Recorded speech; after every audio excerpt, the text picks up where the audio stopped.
सोने के घड़े।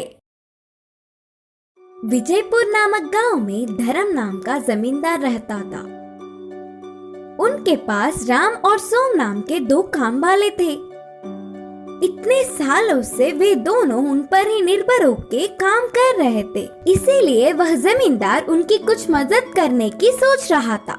एक दिन उन दो काम वालों को बुलाकर कहा, तुम लोग मेरे पास बहुत सालों से काम कर रहे हो। मैं अपने अपने पैरों पर खड़ा होते देख तुम्हारे बच्चे खुश होंगे, इसीलिए हमारे गांव की दक्षिण दिशा की खाली जमीन को तुम्हें दे रहा हूँ। तुम लोगों से जितना हो सके उतना लेकर खेती कर लो। इधर के पेड़ों और पत्थरों को हटाने में तो थोड़ा समय लग ही जाएगा, इसीलिए 5 साल तक तुम्हारा कर्ज भी माफ कर रहा हूँ। बोलकर जमींदार ने कहा। जमींदार के बातों से दोनों काम वाले बहुत खुश हुए और तुरंत गांव से दूर उस खाली जमीन में जाकर आजू बाजू में दोनों ही 2-2 गज की जमीन ले लिए।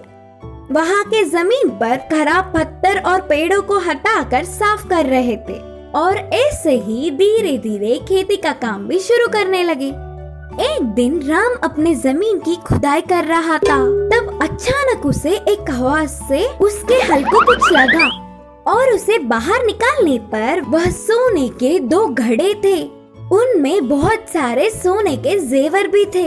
बाजू के खेत में काम कर रहे सोम को बुलाकर पूरी बात बताया। तब तुरंत सोम ने कुछ सोचकर कहा, अरे राम, हमारे इतने सालों का मेहनत का प्रतिफल अब मिल रहा है।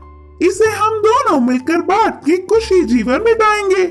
उसके लिए राम नहीं माना और कहा, ऐसे क्यों बोल रहे हो सोम? ये जमीन जमींदार जी की है।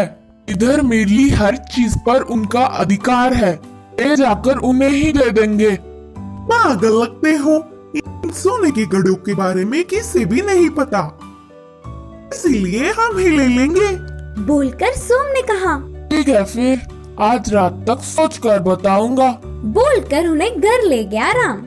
राम पूरी रात बहुत सोचकर सुबह ही जमींदार के पास जाकर उन कीमती जेवरों को देकर खेत की ओर चल पड़ा।